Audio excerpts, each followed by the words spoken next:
Hello दोस्तों।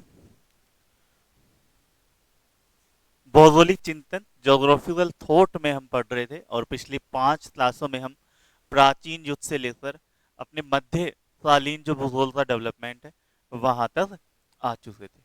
और उसमें हमने खोजी यात्री जो भूगोल के साथ साथ पूरी दुनिया में जो चला था, उपनिवेशवाद बनाना, पूरी दुनिया को खोजना, नए स्थानों को खोजना, नई भूमि को खोजने का। किस लिए खोजना है? संसाधनों से प्राप्त करने के लिए, ज्यादा से ज्यादा संसाधन उनके पास हो, इसलिए। तो उस कालखंड में हम यात्रा कर रहे थे, ठीक है। उसमें हमने कोलंबस पढ़ा और कौन सा पढ़ा, वास्को डी गामा पढ़ा, ठीक है। तो ये सारे हमने मैप बनाने वाले मर्केटर के बारे में जाना। कब बनाया था उसने पहला मैप? प्रक्षेप से पहला ग्लोब उसने बनाया था कब? 1569, है ना। फिर उसके बाद में केपलर ने बताया सबसे पहले, कब? 1618 में, कि ग्रहों की परिकल्पना की कि ग्रह है जो अपनी परिक्रमा दीर्घ वृत्ताकार मार्ग में करते हैं, ठीक है। और ये सारी चीजें हैं वो हमने जानी थी। मार्को पोलो के बारे में हमने जाना, और इसके बारे में बोलते हैं कि ये चीन में बहुत घूमा, है ना, मध्य एशिया और चीन में। लेकिन इसके द्वारा जो लिखे गए ग्रंथ है ना, उनमें चीन की दीवार के बारे में वर्णन नहीं है और चाय के बारे में वर्णन नहीं मिलता है। तो ये भी हमें इसमें देखने को मिलता है। फिर आ जाता है क्रिस्टोफर कोलंबस। तो कोलंबस बड़े ही क्या थे, साहसी व्यक्ति थे, जो कि जापान पे जाना चाहते थे। वैसे पश्चिम दिशा से घूमकर पूरी पृथ्वी का चक्कर लगाकर जापान जाना चाहते थे, लेकिन पहुंच गए वहां पर। उन्हें ये थोड़ी पता था बीच में अमेरिका है, क्योंकि वो टोलेमी की गणनाओं से चल रहे थे और बीच में से आ जाता है अमेरिका, और अमेरिकी द्वीप समूह पर वो चले जाते हैं। और वहां की ये 4 बार पूरी यात्रा करते हैं, और चौथी यात्रा के बाद जब ये वापस वहां पर आते हैं, स्पेन आते हैं, तो स्पेन आकर इनकी मृत्यु हो जाती है। वास्को डी गामा के बारे में पढ़ा, ठीक है। तो वास्को डी गामा 4 छोटे जहाजों से भारत आते हैं और पहली बार इतिहास में इस इस सर्वी रोग है वो इन्हें प्राप्त होता है। एक और जो थे समुद्री यात्री, कैप्टन जिसे बोलते हैं कुक, उन्होंने पहली बार तो ये वहां पे आया था वास्को डी गामा के पास में, बुखार नार ये सारी चीजें हुई हो जाती है इसमें, ऐसे भ्रम सा हो जाता है, ठीक है। ऐसे समझ लो कि जैसे आपको किसी रूम में 15-20 दिन बंद कर दिया जाए तो भ्रम की स्थिति हो जाती है ना। तो वैसी स्थितियां इस पर भी रोग में हो जाती है, बुखार भी हो जाती है, और अलग अलग प्रकार से दृश्य दिखाई देने लग जाते हैं, आवाजें सुनाई देने लग जाती है, और खाना पीना भी आपको खराब हो जाता है। तो ऐसी समस्या इसमें होती है। तो पहली बार तो कब आया था ये? वास्को डी गामा के पास। और पहली बार कोई जहाज का कप्तान जिसने इस रोग पर, अपने जहाज पर इस रोग को नहीं आने दिया, उससे उपाय करे, तो वो कौन सा था? कुक था, ठीक है। इस इन्होंने ऑस्ट्रेलिया से जो आपका वो प्रवाल भित्ति है, इससे जाकर इनका जहाज टकराया था। और हवाई द्वीप समूह से जो लोग थे, निवासी थे, उन्होंने इनसे जहाज को लूट लिया था और इतना इनका जहाज अपने कब्जे में ले लिया था। फिर वापस ये लेने जाते हैं कुक अपना जहाज उनसे, तो वो उन्हें वहीं पर क्या कर देते हैं, उनको मृत्यु प्राप्त हो जाती है ना, वो वापस लौट नहीं पाते। तो ये हम सारी चीजें हैं वो देखेंगे। फिर हमारे पास आता है फर्डिनेंड मेजेलन, है ना, पुर्तगाली थे, ठीक है। लेकिन जो इनकी महत्वाकांक्षाएं थी समुद्र में जाने की, और पुर्तगाली राजा है वो इसे सपोर्ट नहीं कर रहे थे, तो इन्होंने पुर्तगाल की नागरिकता छोड़ दी, ठीक है। और स्पेन के सम्राट में सेवाएं देने लग गए। तो पुर्तगाली थे और स्पेन में चले गए, ठीक है। और 250 व्यक्तियों के साथ ये पूर्वी द्वीप समूह तक पहुंचने के लिए पश्चिम दिशा की ओर से मार्ग खोजते हैं। और एक मेजेलन, आपने जल डमरू मध्य सुना होगा, है ना, वहां पे है, अर्जेंटीना और चिली के मध्य, दक्षिण अमेरिका में जो टिप आती है ना उसकी, यहाँ पर, ठीक है। तो इन्होंने मेजेलन जल डमरू मध्य खोजा था, उसी के अंदर इन्होंने यात्रा की थी। और इसका जो पूर्वी सिरा है ना, इसको इन्होंने ही नाम दे दिया अपने ही नाम पर खुद से ही कि ये कौन सा है, मेजेलन है, ठीक है। और ये हमारे यहाँ पे क्या हो जाता है, जूम आउट हो जाता है।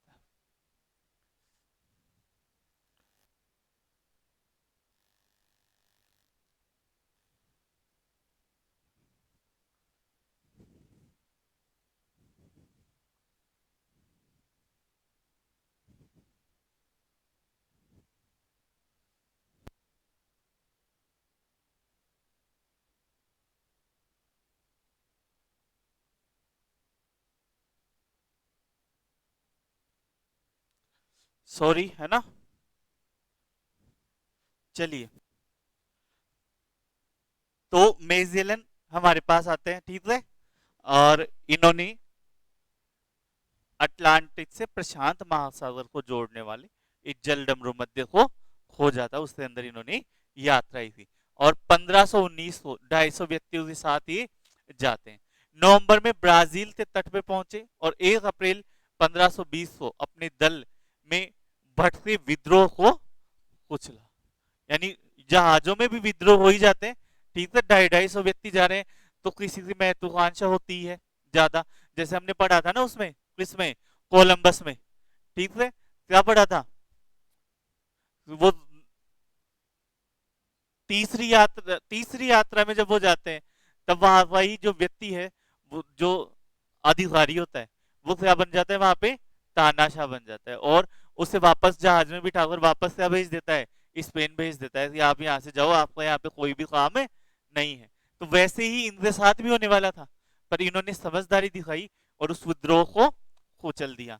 फिर 1520 को उसने एक लंबे जल डमरू मध्य को खोजा और पूर्वी द्वार उसने अपने नाम पर मेजेलन स्ट्रीट रखा, ठीक है। तो इन्होंने ही रख दिया था वो नाम, ठीक है। तो ये मेजेलन स्ट्रीट, यहां से वह प्रशांत महासागर में आ जाते हैं। तो अटलांटिस से वहां पे आ गए, प्रशांत महासागर में आते हैं। तो मेजेलन स्ट्रीट, इसके बारे में पता चला।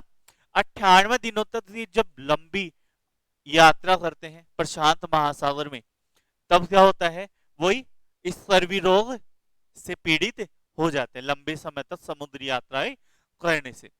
और यहां पर अंत में भी एक जंगली द्वीप समूह पर पहुंचते हैं, है ना। पोलिनेशिया वाले जो द्वीप है ऑस्ट्रेलिया से ऊपर, है ना, वहां पर। और वहां के जो लोग हैं वो चोरी में इतने प्रवीण होते हैं कि इन नवीन द्वीपों को मेजेलन ने डाकुओं के द्वीप कहा है, ठीक है। तो एक मूवी थी साउथ की, है ना। इस स्टोरी को पढ़ने के बाद वही मूवी याद आती है, जिगर को ले जाए, ऐसा कुछ नाम है उसका, क्या नाम है, नाम ऐसे है ना, वही है ना। कौन सा है इसमें हीरो, एक तो, अरे नहीं, रजनीकांत नहीं है, नए वालों में ही है। एक तो दो तीन नाम बता दे, रमेश बाबू, है ना, रमेश रमेश बाबू है उसमें हीरो। तो वो रेगिस्तान में जाते हैं और ट्रक में जाते हैं, और रेगिस्तान वाले लोग उनको खाना खिलाते हैं एक जगह पर, राजस्थान में। और वो तो खाना खाने में व्यस्त होते हैं, और उनके साथ ही उनके पूरे ट्रक से औजार सहित सब कुछ ले जाते हैं। तो वही इसमें ये स्टोरी याद आती है क्या, कि इतने प्रवीण होते हैं कि इनसे डाकुओं से धूप कहा जाता है, आ जाओ आ जाओ, आपकी सेवा करते हैं, आप इतने दूर से आए हो चलते समुद्र में, आ जाओ। और उनको बिठा दिए और उनका पूरा जहाज लूट लिया, ठीक है। यहाँ उन्होंने ताजे फल और खाद्य सामग्रियां प्राप्त की, और क्योंकि ये बीमारी से जूझ रहे थे, और भी बीमारी कौन सी थी, वो बीमारी ऐसी थी जो ज्यादा समय तक समुद्र में रहने से बनती है। तो यहाँ पे द्वीप पे आए, यहाँ पे रुके, ताजा फल सब्जियां ये प्राप्त हुई, और फिर वापस से ये अपनी समुद्री यात्रा प्रारंभ करते हैं। और वापस से जब ये यात्रा प्रारंभ करते हैं तो कहां तक जाते हैं, फिलीपींस द्वीप समूह में जाते हैं। और वो फिलीपींस में जाते हैं और चीन चीनी जो व्यापारी है उनसे भी इनकी यहाँ पर मुलाकात होती है। फिर इसके बाद में ये यहाँ के एक आदिवासी शासक को क्या कर देते हैं कि यार क्या क्या रखा है इस आडंबर में, है ना, आप कौन सा धर्म अपनाओ, ऐसा धर्म अपनाओ जो वैज्ञानिक है, क्रिश्चियन धर्म अपनाओ, ठीक है। और उन्होंने क्या अपना दिया, उस शासक को क्रिश्चियन बना दिया। जब क्रिश्चियन बना देते हैं तो वो शासक क्रिश्चियन बनाए, जनता थोड़ी बनी है, नहीं बनी ना, जनता उसके खिलाफ विद्रोह कर देती है। और यहाँ पर कौन मारे जाते हैं, मेजेलन यहाँ पे मारे जाते हैं। तो वहां की जनता ने विद्रोह किया कि ये हमारे राजा को क्या है, दूसरे धर्म में परिवर्तन कर रहा है, तो उसे वहां पर समाप्त कर दिया जाता है। क्रिश्चियन धर्म अपनाया, जिससे वहां भी क्या हुआ, प्रजा में विद्रोह हुआ और मेजेलिन यहाँ पे मारा जाता है। फिर मसालों के द्वीप पर ये पहुंचते हैं और केवल 115 सदस्य ही वहां पर पहुंचते हैं, वापस से स्पेन जा पाते हैं। 250 थे ना ये, चले थे कितने, 250, और वापस कितने आए, 115। तो ये जनहानि भी यहाँ पर होती थी। तो ये भी दुसठ दुसठ चीजें होती है, पर ये भी कम नहीं थे कोई, है ना, इन्होंने भी बहुत दीपों से दीप को विनाश किया है। फिर आते हैं नेक्स्ट, कौन से आते हैं, कप्तान या क्रापन जेम्स कुक, ठीक है। 1768 में एंडेवार जहाज की कमान इन्हें सौंपी गई थी। तो ये इस इनसे जो जहाजों के नाम है वो अच्छे से ध्यान में रखना। पहला कौन सा है, इंडेवर, है ना, गाड़ी भी आती है ना इंडेवर, फोर्ड की, ठीक है। न्यूजीलैंड का चक्कर काटा इन्होंने पहली बार, और ऑस्ट्रेलिया गए, तथा 10 मई 1768 को उनका जहाज किससे टकराया, प्रवाल भित्तियों से टकराया, जो ग्रेट बैरियर रीफ है उससे इनका जहाज है वो टकराता है। और उनका जहाज बड़ी मुश्किल से भू अंतरीप पहुंचा, जिससे कुक ने यार्क अंतरीप नाम दिया, यात्राएं करते करते। और उन उससे किसी भी सदस्य को की मौत इस सर्विरोध से नहीं हुई, ठीक है, क्योंकि इन्होंने अनुभव प्राप्त कर लिया। जैसे अभी मलेरिया से पहले बात करें अपन, तो आपसे दादाजी या पापा जी बताते होंगे कि हमारे दादा या मेरे भाई, इनकी मौत किससे हो गई थी, मलेरिया से हो गई थी, 10 साल से ही मर गए थे या 15 साल से, है ना। लेकिन आज मलेरिया से कोई एक्सपायर होता है क्या, नहीं होता है ना, सब एकदम मलेरिया ही तो हुआ है, ठीक है, मच्छर ही मर जाते हैं, ठीक है। तो क्योंकि इन्हें अनुभव प्राप्त था कि लंबी यात्राएं करने के दौरान कौन कौन सी समस्याएं आती है, और वो समस्याएं आने की वजह से इन्होंने पहले से ही उस चीज का क्या रखा, ध्यान रखा, और वो समस्याएं आने नहीं दी। तो इन्होंने इस पर रोकथाम के लिए बहुत अच्छा कार्य किया था। फिर उसके बाद में अगला अभियान ये चलाते हैं, और अंटार्कटिक जो महाद्वीप है, अटलांटिक जो महाद्वीप है, उसका जो सीमा कहाँ पे प्रारंभ होती है, वहां पे वो समाप्त होती है, उसका विस्तार विस्तार निर्धारित करने के लिए किया। यहाँ पे 2 जहाज, रिजोल्यूशन और एडवेंचर्स, तो 3 जहाज है, कौन सा, एंडेवर, रिजोल्यूशन और एंडे एडवेंचर्स को इन्होंने बनाए, और अंटार्कटिका प्रदेश का चक्कर लगाकर न्यूजीलैंड से केप हॉर्न तक उन्होंने न्यू जॉर्जिया, सोलोमन और न्यू कैलोडीन और लॉयल्टी द्वीपों को खोजा। इन सारे द्वीपों को इन्होंने ही खोजा था, जो ऑस्ट्रेलिया के आसपास के जो द्वीप है ना सारे, उनको। फिर इनको रॉयल सोसाइटी ने कोपले तगमा दिया। ये क्या तगमा है, ये इसलिए दिया जाता है क्योंकि इन्होंने इस सर्विरोध को रोकथाम के लिए इनको यह पुरस्कार या सम्मान दिया गया, ठीक है। हवाई द्वीपों को इन्होंने खोजा, जो प्रशांत महासागर में है ना हवाई द्वीप, उनको इन्होंने ही खोजा था। लेकिन हवाई द्वीप के निवासी भी वैसे ही थे, है ना, और उन्होंने भी क्या कर लिया, इनके जहाज को रोक लिया कि ये अगर जीना है तो ये जहाज छोड़ के यहाँ पे चले जाओ, ठीक है। तो ये क्या करते हैं, चलो अभी तो चलते हैं, अभी अपन क्या है, कमजोर है, तो अभी उस समय तो वो चले जाते हैं। और फिर आगे यात्रा करके वापस उसी रास्ते से जा रहे होते हैं, तो सोचते हैं यार अब तो मेरे पास प्लानिंग है, मुझे पता है ये लोग कैसे हैं, है ना, अब मैं मेरा जहाज लेकर ही जाऊंगा। और जब दोबारा जाते हैं तो इन लोगों द्वारा इनकी मृत्यु कर दी जाती। तो हवाई द्वीप के निवासियों ने उसे मार डाला क्योंकि वह अपनी चुराई नाव पाना चाहता था। तो इनकी नाव जो उन्होंने चुरा ली थी वो ये वापस से प्राप्त करना चाहते थे, तो इन्होंने समाप्त कर दिया। तो ये बहुत सारी चीजें इनमें हुई है। अब इससे बाद में आते हैं दो विद्वान हमें पढ़ने हैं, कौन कौन से, वोरेनियस और क्वांट, है ना, वोरेनियस और क्वांट। तो ये दोनों विद्वान ऐसे हैं, है ना, एक तो कौन से हैं, वोरेनियस, और दूसरे कौन से हैं, इमानुएल कांट। ये दो विद्वानों के साथ ही आपको क्या हो जाता है, ये मध्ययुगीन युग समाप्त हो जाता है। फिर उसके बाद में हमबोल्ट, रीटर, डार्विन ये आते हैं और आधुनिक भूगोल का प्रारंभ होता है। ठीक है, तो ये दो विद्वान हैं। ये दो विद्वान क्या बोलते हैं, वरेनियस 1622 से 1650, पूरा नाम बर्नहार्ड वरेनस, है ना, जन्म कहाँ पे हुआ, जर्मनी, हैम्बर्ग। हैम्बर्ग भी तो आता है, बर्गर भी तो आता है ना थोड़ा सा ऐसा, हाँ ठीक है। इन्होंने दो पुस्तक लिखी और ये इतनी बार पूछी हुई है जिसका नाम ही मतलब, ये वेरी मोस्ट है और ये पूछी नहीं गई है। ठीक है, कौन सी है, ज्योग्राफी जर्नलिस्ट।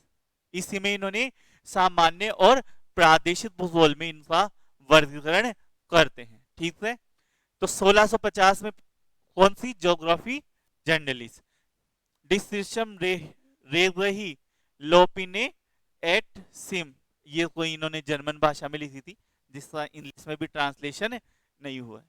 तो ये ज्यादा ध्यान देने की नहीं है, पर ये अच्छे से याद कर लेना, हर तीसरी चौथी एग्जाम में या तो वर्नियस की किताब आती है, नहीं तो वर्नियस ने कौन सा कार्य किया है वो आता है, सामान्य प्रादेशिक में किसने बांटा वो आता है, पर आता जरूर है वर्नियस। ठीक है, अब इन्होंने क्या किया था, इन्होंने सर्वप्रथम भूगोल को सामान्य और प्रादेशिक में बांटा। सामान्य क्या होता है और प्रादेशिक क्या होता है, सामान्य भूगोल यानी क्रमबद्ध भूगोल आपका, ठीक है, जनरल ज्योग्राफी, है ना, जैसे कृषि पढ़ रहे हैं तो जनरल पढ़ेंगे सबके बारे में, ठीक है, लेकिन प्रादेशिक में क्या करेंगे, वृहद क्षेत्र या लघु क्षेत्र उसके बारे में, छोटे क्षेत्रों के बारे में ज्यादा डीपली अध्ययन करेंगे। तो सामान्य और किसमें बांटा, प्रादेशिक में। इस प्रकार उसी ने सर्वप्रथम द्विभागीकरण की नींव डाली, है ना, ऑफिशियली रूप से भूगोल को दो भागों में बांटकर दो दिशाओं में उसने चलाया था। किसने चलाया था, वरेनियस ने। वरेनियस ने सामान्य का अर्थ व्यवस्थित, सिस्टमेटिक रूप से, सामान्य यानी सिस्टमेटिक, पूरा, जैसे कृषि के बारे में पढ़ रहे हैं तो सिस्टमेटिक रूप से अपन पढ़ेंगे। सिस्टमेटिक कैसे हो जाता है, प्रादेशिक में हो जाता है। क्यों, पहले थोड़ा सा कृषि पढ़ा वो भी पूरा नहीं पढ़ा, अब उस क्षेत्र में कृषि में सिर्फ मिश्रित कृषि होती है, तो वहां पे स्थानांतरित कृषि थोड़ी पढ़ेंगे अपन, नहीं पढ़ेंगे ना, हमें ये भी नहीं पता चलेगा स्थानांतरित कृषि भी कोई चीज होती है। लेकिन जब हम कृषि पढ़ेंगे पूरे विश्व के बारे में तो हमें पूरे सिस्टमेटिक रूप से पूरा कृषि भूगोल समझ में आएगा।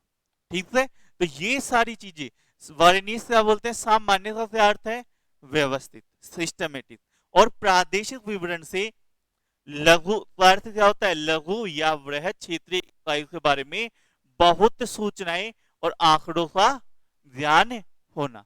तो सामान्य तो क्या होता है, सिस्टमेटिक, सही ढंग से, और दूसरा कौन सा है, प्रादेशिक क्या होता है, प्रादेशिक होता है लघु और वृहद क्षेत्रीय इकाइयां जो हैं उनके बारे में बहुत सारी सूचनाएं हमारे पास हो और डाटा हमारे पास हो, कृषि कितनी होती है, जनसंख्या कितनी है, खनिज कौन से हैं, उत्पादन कितना है, तो ये सारी चीजें किसमें आते हैं, प्रादेशिक में आता है। वरेनियस ने इस बात पर जोर दिया कि सामान्य भूगोल प्रादेशिक और प्रादेशिक भूगोल सामान्य पर आधारित है, और वो एक दूसरे से क्या है, अंतर संबंधित भी है या नहीं है। जैसे हम पढ़ते हैं जलवायु, और जलवायु में हम क्या पढ़ते हैं, भूमध्य सागरीय जलवायु। तो अगर हम प्रादेशिक भूगोल पढ़े और भूमध्य सागरीय जलवायु के बारे में पढ़े तो हम पूरा डिटेल में जानते हैं, और अगर हम जलवायु भूगोल पढ़े और उसमें विश्व की जलवायु पढ़े तो उसमें भी हम भूमध्य सागरीय जलवायु पढ़ते हैं या नहीं पढ़ते हैं, या फिर ऐसे बोल देते नहीं ये तो प्रादेशिक है यहाँ पे नहीं पढ़ेंगे। ऐसा तो नहीं होता है ना, दोनों में वही आएगा। लेकिन जब हम जलवायु भूगोल पढ़ेंगे यानी क्रमबद्ध, तो विश्व में कितनी जितनी सारी जलवायु हैं उन सबका सिस्टमेटिक रूप से अध्ययन करेंगे, उनके प्रदेशों के बारे में भी जानेंगे। पर उनके प्रदेशों में सिर्फ इसी बारे में जानेंगे कि वहां पे जलवायु कैसी है। अब वहां पे ये तो नहीं जानेंगे ना वहां पे खेती कैसी होती है ना, वहां की अर्थव्यवस्था कैसी है, वो देश गरीब है या अमीर है, ये तो नहीं जानेंगे। बस ये जानेंगे कि पूरे विश्व में जलवायु या कितनी है, ठीक है। लेकिन जब हम प्रादेशिक अध्ययन करेंगे तो उस भूमध्य सागरीय प्रदेश में ये जानेंगे कि यहाँ पर जलवायु कैसी है, ये तो जानेंगे ना, विश्व की जलवायु से कैसे अलग है ये भी जानेंगे, और ये भी जानेंगे कि यहाँ पे अर्थव्यवस्था कैसी है, लोग कैसे हैं, सारा। तो हमने क्या करा, विश्व की जलवायु से तो जलवायु निकाल के इसमें डाल दिया, ऐसा करते हैं। ये हमारा क्या है, सामान्य, और ये क्या है, प्रादेशिक। तो सामान्य और ये हमारा क्या है, विश्व है। जब हम सामान्य की बात करते हैं तो जैसे मुझे क्या लेना था, कृषि, ठीक है। तो इस विश्व के जितने भी अलग अलग क्षेत्र हैं जहां पर कृषि व्यवस्थाएं मिलती है, तो वहां से कृषि ले लेकर यहां पे हमने रख दी और हमारा कृषि भूगोल बन जाता है, यही करा ना हमने। लेकिन जब हम प्रादेशिक की बात करते हैं तो प्रादेशिक में जैसे मैंने माना भारत, क्या माना, भारत। अब इस भारत में हमारे पास कृषि भी आएगी, उद्योग भी आएंगे, खनिज भी आएंगे, जनसंख्या भी आएगी। इन सबको हमने यहां से सामान्य में से निकाला। भारत में कितनी खनिज कृषि होती है ना, और उद्योग सामान्य में से उद्योग निकाला। तो ये दोनों चीजें एक दूसरे से क्या है, इंटर रिलेट है, एक दूसरे से अंतर संबंधित है। बस पढ़ने का तरीका दोनों में क्या हो जाता है, अलग अलग हो जाता है। और वह पहले विद्वान थे जो ये घोषित कर चुके थे, क्या घोषित कर दिया था इन्होंने, कि सर्वाधिक ताप विश्व पेटी में नहीं होता, बल्कि कहां पे होता है, अयन रेखाओं के सहारे उष्ण मरुस्थलों में, उपोष्ण कटिबंधीय क्षेत्रों में पाया जाता है। वहां पे नहीं होता है सर्वाधिक तापमान विश्व रेखा पे, पहले यही मानते थे और आज भी बहुत सारे विद्वान ये मानते हैं।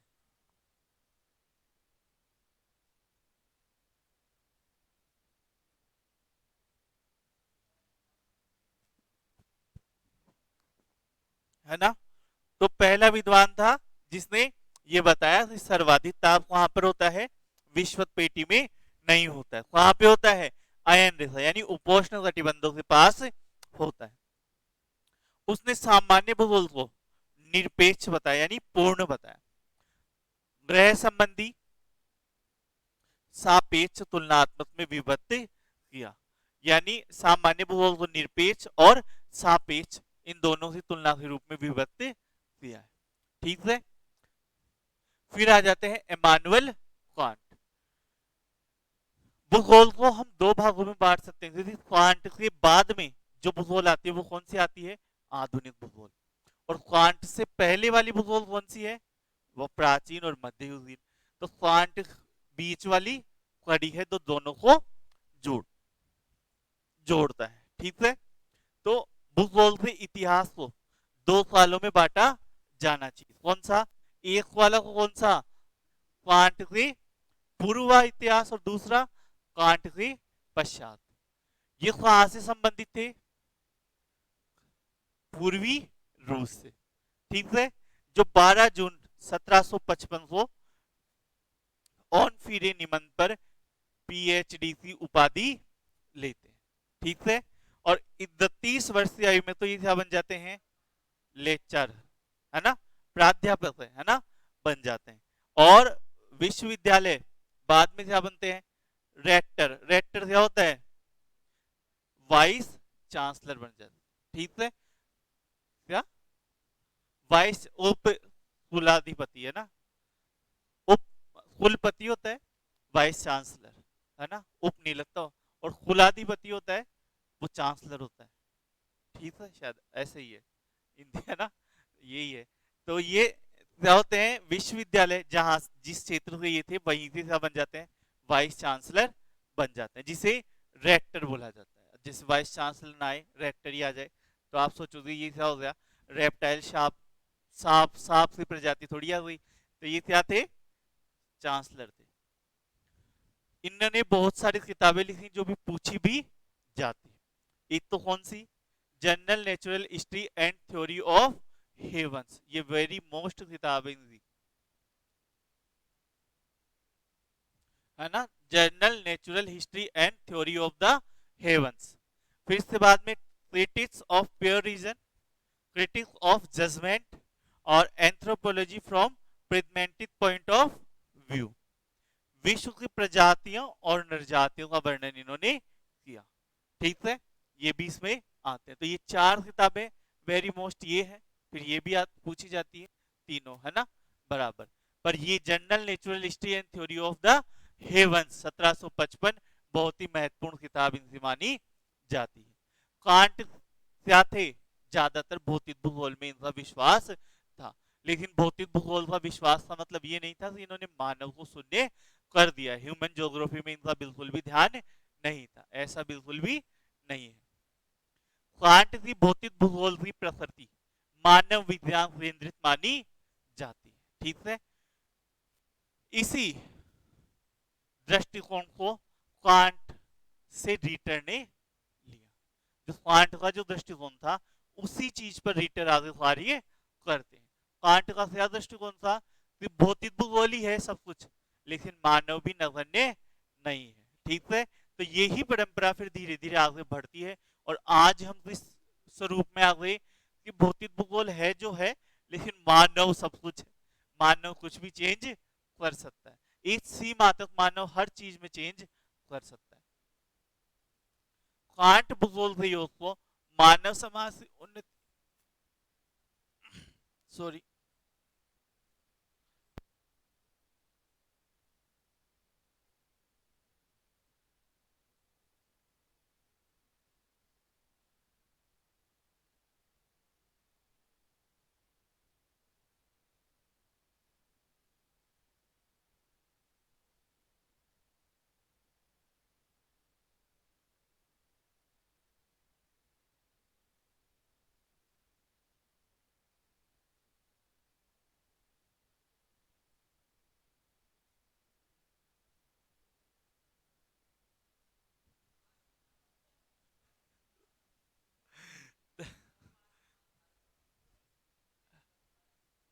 हाँ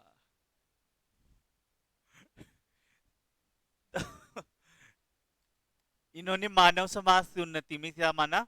आवश्यक मानते थे कि आपको भूगोल का ज्ञान तो होना ही चाहिए, तब आप आसानी से मानव के जो विकास में आसानी से योगदान दे सकते हैं। कांट ने आनुभाविक घटनाओं को वर्गीकृत बनाने के दो भिन्न मार्ग इंगित किए, जो उससे व्यवस्थित अध्ययन में सहायक। अनुभवित जो घटनाएं होती हैं, अनुभव के आधार पर जो घटनाएं हमें प्राप्त होती है ना, उन घटनाओं के आधार पर कांट ने भूगोल को दो भागों में बांटने का प्रयास किया है। आज जिसका प्रॉब्लम हो रही है,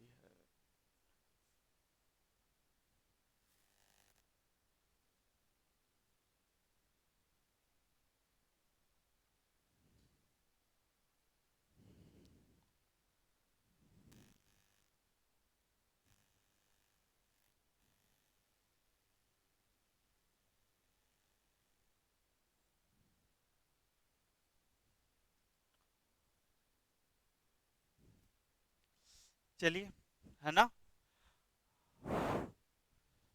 एक मार्ग प्रकृति के अनुसार था और दूसरा मार्ग घटनाओं की स्थिति के अनुसार था। यानी एक तो क्या होता है, प्रकृति हमें क्या बोल रही है, ठीक है, प्रकृति क्या कहना चाहती है, प्रकृति क्या करना चाहती है। और दूसरा क्या है, घटनाएं क्या है, हमारी आवश्यकताएं क्या है उस समय, ठीक है। प्रकृति को ये बोल रही है पेड़ मत काटो, हमारी आवश्यकता है पेड़ तो काटना ही पड़ेगा, क्यों, क्योंकि फर्नीचर चाहिए। जैसे राम जी को पता था कि शिकार नहीं करना है हिरन का, लेकिन घटना क्या हो गई, अब वो सीता जी को हिरन पसंद आई गया, है ना, तो वो करना ही पड़ेगा फिर शिकार। तो इन दोनों ही चीजों पे इन्होंने संतुलन बनाने का प्रयास किया है, ठीक है। एक तो क्या है, प्रकृति क्या चाहती है, नेचर, नेचर क्या बोल रहा है आपसे, और दूसरा उस समय की परिस्थितियां क्या है, उस समय की संभावनाएं क्या है, तो उन पर इन्होंने दिया वो स्थिति से स्थान और समय के अनुसार घटनाएं होती है। पहली चीज क्या है, तार्किक है, और दूसरा प्राकृतिक वर्गीकरण।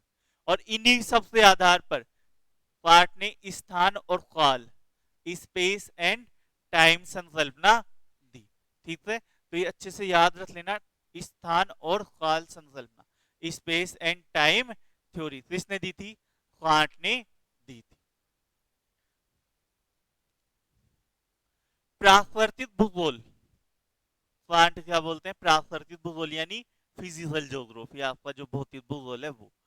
विश्व में जो भूगोल को जानना है आपको, तो उसकी पहली सीढ़ी क्या है, यही है, कौन है, प्राकृतिक भूगोल। जैसे फिजिकल ज्योग्राफी को अगर आप अच्छे से नहीं जानोगे, तो आप कोई सी भी ज्योग्राफी अच्छे से नहीं जान सकते, क्योंकि अगर आप मानव भूगोल का पहला ये पढ़ो, प्रजातियां, वर्गीकरण, तो वो सारे फिजिकल ज्योग्राफी से ही तो है, प्राकृतिक भूगोल से ही तो है।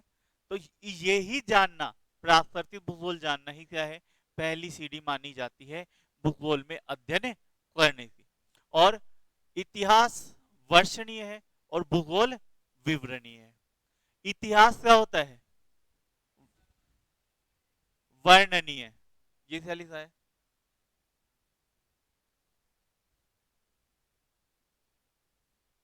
ऐसे कुछ आएगा ना, वर्णनीय नहीं, नरेटिव यानी आपको बोल के बताता है, ठीक है।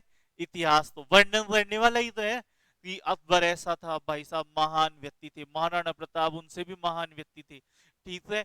और हल्दीघाटी का जो युद्ध हुआ, उसमें दोनों की सेनाओं ने बड़ा ही घमासान युद्ध लड़ा, और उस रक्त से सनी हुई जो मिट्टी है आज भी पीली दिखाई देती है, तो ये वर्णन हुआ। लेकिन जब भूगोल में आओगे, तो वो कैसा है, डिस्क्रिप्टिव, उसमें बताना पड़ेगा क्यों वो मिट्टी पीली है, तो क्यों हुई, केमिकल रिएक्शन सहित आपको बतानी पड़ेगी, हाँ ये केमिकल रिएक्शन हुआ इस वजह से। पर्वत है, वो पर्वत बना तो क्यों बना, सारे पर्वतों के बनने की प्रोसेस एक ही थोड़ी है, अलग अलग है। सारी जो विश्व में स्थलाकृतियां उनसे बनने की प्रोसेस एक ही थोड़ी है, अलग अलग है। तो ये सारी चीजें आपको कारण सहित सिद्ध करनी पड़ेगी। जैसे वेदनर का सिद्धांत है, अच्छा सिद्धांत है ना, और ये सारी चीजें बताता भी है, लेकिन फिर भी उसके सिद्धांत को मान्यता नहीं मिली ज्यादा लंबे समय तक, क्यों, क्योंकि उसके सिद्धांत में कुछ ना कुछ कमियां थी। वो बल नहीं बता पाया, बली बोलते हैं ना उनको, फोर्स, जो कि प्लेट को चलाने के लिए सहायक होते हैं, तो वो प्लेट को चलाने के लिए जो सहायक होने वाले जो बल है, वो उसे नहीं बता पाया, और उसको नहीं बता पाया, इसी वजह से उसका सिद्धांत ज्यादा समय तक नहीं चला। तो कारण सहित आपको इसमें बताना पड़ता है। फिर आ जाता है भूगोल की व्याख्या करते हुए कांट ने उसके लिए कोरोग्राफिक शब्द का प्रयोग किया, जिसका अर्थ क्या होता है, क्षेत्र वर्णीय विज्ञान। तो भूगोल को क्या मानते थे, प्रादेशिक भूगोल मानते थे या सामान्य भूगोल मानते थे, कांट क्या मानते थे, प्रादेशिक भूगोल मानते थे, क्षेत्र वर्णीय विज्ञान, क्षेत्रों के बारे में उन्होंने वर्णन किया। क्षेत्र क्या हो गए, एक छोटी इकाई हो गई है ना, या वृहद इकाई हो गई, पर क्षेत्र एक इकाई हो गई, क्षेत्रीय धरातलीय इकाई हो गई, और उसका जो अध्ययन होगा वो किसमें आता है, प्रादेशिक में आता है। तो समझ गए, तो कांट क्या मानते थे, प्रादेशिक यानी कोरोग्राफी शब्द यानी क्षेत्रीय वर्णीय भूगोल के लिए उसको प्रयोग करते हैं। कांट की रचना एन डेन डिन डुन, ये देख लेना आप, है ना, के अनुसार पृथ्वी का अध्ययन व विवेचन, अध्ययन व विवेचन 5 तरीकों से होता है। पृथ्वी का अध्ययन ही तो भूगोल है, पृथ्वी के बारे में जानना। तो पहला तो क्या है, पृथ्वी की गणितीय अध्ययन, यानी परिधि कितनी है, कहां पर है सौर मंडल में ये स्थित है, कितनी परिधि है, कितनी दूरी में चक्कर लगाती है, दिन रात कैसे होते हैं, अक्षांश देशांतर क्या होता है, ये सारा। फिर आ जाता है नीति परक भूगोल, मोरल ज्योग्राफी। इसमें हम किस चीज के बारे में अध्ययन करते हैं, मानव के बारे में, उसके नीति रिवाज, मोरल। मोरल तो पढ़ा हुआ है ना आपने, नैतिकता, ठीक है। अलग अलग क्षेत्रों में अलग अलग नैतिकता होती है। क्या होती है, जैसे हमारे यहाँ पे सामान्यतः भारत में भी, नॉर्थ भारत में तो हर जगह आप खाने में रोज सामान्यतः घर पर खाने के साथ बियर या रेड वाइन थोड़ी पीते हो, नहीं पीते। और मम्मी पापा के साथ तो पीने की अभी पार्टी में भी नहीं पी सकते, नहीं पी सकते ना, तो वो नैतिकता से विरोध में है। लेकिन अगर आप यूरोपीय देशों में जाओगे, है ना, आप रूस जैसे देश में जाओगे या उन क्षेत्रों में जाओगे, वहां पे क्या होता है, वहां पे तो पीते ही घर वालों के साथ ही है, ठीक है, रोज खाने के साथ जरूरी है। तो वहां पे वो चीज नैतिक है और यहाँ पे नहीं है। तो रीति रिवाज काल और समय के साथ चेंज हो जाते हैं, ठीक है। तो इन रीति रिवाजों, परंपराओं, मॉरल वाला आ रहा है ना समझ में, स्वभाव, चरित्र आदि की व्याख्या किसमें की जाती है, नीति परक भूगोल में की जाती है। कांट के अनुसार पर्वतीय भागों में मानव सक्रिय बना रहता है और साहसी पुरुष स्वतंत्रता, मातृभूमि से प्रेम रखता है। पर्वतीय क्षेत्रों में रहेगा तो वो क्या बना रहता है, सक्रिय बना रहता है। सामान्य सी चीज है, उसको पर्वतों से नीचे उतरना पड़ेगा, जाना पड़ेगा, ऊपर जाना पड़ेगा, क्योंकि घाटी क्षेत्रों में भूमि नहीं है, पर्वतीय क्षेत्रों में, है ना। लेकिन अगर कोई घाटी क्षेत्र में रह रहा है, मैदानों में हल चलाया 2 घंटे और फिर छाछ राबड़ी पिए और आराम से मस्त शाम तक फिर क्या है, हाँ, तो वो क्या होते हैं, थोड़े आलसी होते हैं, ठीक है। और पर्वतीय क्षेत्रों वालों को जीवन के लिए संघर्ष करना पड़ता है। तो जीवन के लिए संघर्ष करेगा तो निश्चित रूप से वो क्या होता है, सक्रिय रहता है छोटी छोटी चीजों के लिए, है ना। तो उनको संघर्ष करना पड़ता है। और साहसी जो पुरुष होता है वो क्या होता है, स्वतंत्रता और मातृभूमि से प्रेम करता है। होता है ऐसा ही, जैसे कोई साहसिक व्यक्ति है, साहसिक व्यक्ति मतलब जिसमें हिम्मत है बोलने की, है ना। अब वो जैसे कमल जैसे व्यक्ति, साहसिक व्यक्ति, है ना, उन्हें कोई बोले कि ये काम ऐसे कर, नहीं करेंगे। अरे मैं बोल रहा हूँ तो मैं तो ऐसे कर, है ना। जैसे शादी में होता है ना, जैसे दो दो व्यक्ति आमने सामने टकरा जाते हैं, जैसे फूफा जी और जीजा जी, है ना। ये सबसे अच्छा एग्जाम्पल है।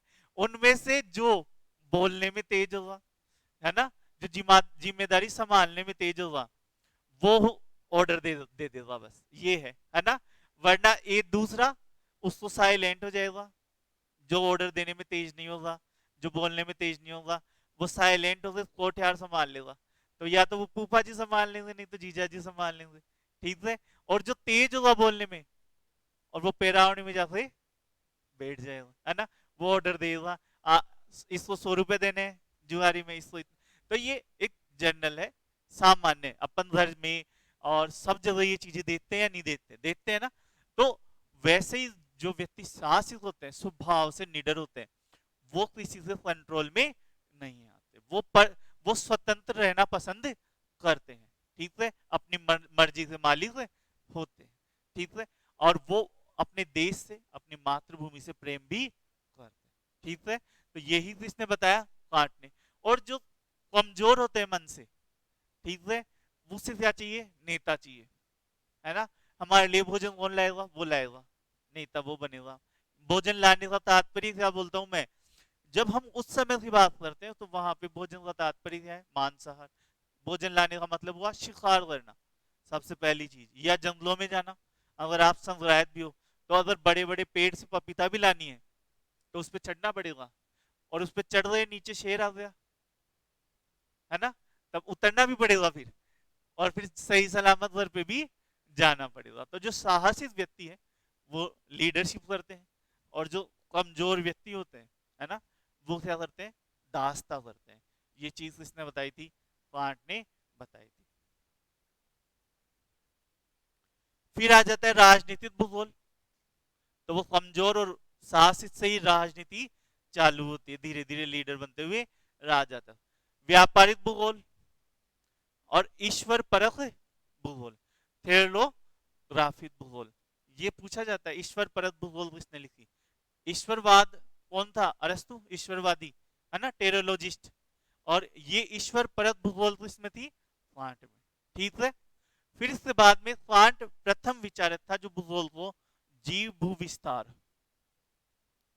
कोरोलॉजी के बारे में विचार रखता था। कि जीव भू विस्तार की नीति है वो भूगोल में चलती है। वारेनियस और क्वांट के काल को आधुनिक भूगोल के विचारों का चिर प्रतिष्ठित काल कहा जाता है। ये मोस्ट कर लेना, ये लाइन यहां से, ये लाइन 2 या 3 बार एग्जाम में पूछी गई है। आधुनिक भूगोल का चिर प्रतिष्ठित काल कौन सा कहा जाता है, कांट और वारेनियस का जो काल है वो इसे कहा जाता है। कौन सा, आधुनिक भूगोल का चिर प्रतिष्ठित काल। इससे बाद में जो हमारा प्रारंभ होता है वो कौन सा होता है, 19वीं सदी से द्वितीय भाग में परिवर्तनीय विचारधाराएं। तो उस समय फिर हमारे पास आते हैं कौन, रीटर, हमबोल्ट, कौन से और रिस्टोफेन, है ना, रेड जेल, ब्लाश, है ना, हेटनर। ये सारी विचारधाराएं जो कि अब इंपोर्टेंट होती है और आती भी है एग्जाम में ज्यादातर क्वेश्चन। इनसे तो पुराने में से तो नाम पूछेगा, या फिर क्या पूछेगा, किताबों के नाम पूछेगा या विचारधारा का नाम। अब जो आइडिया होंगे उनके बारे में स्टेटमेंट वगैरह ये भी बहुत सारे पूछे जाते हैं। तो अब आने वाली जो विचारधाराएं हैं उनके बारे में हम डिटेल से अध्ययन कल से प्रारंभ करेंगे। तो इतना जो पढ़ा दिया उनके नोट्स अभी मैं शाम को डाल देता हूँ, है ना। तो शाम तक आप सबको मिल जाएंगे, तो अच्छे से इनको एक बार पढ़ लेना सबको, ठीक है। चलिए दोस्तों, धन्यवाद।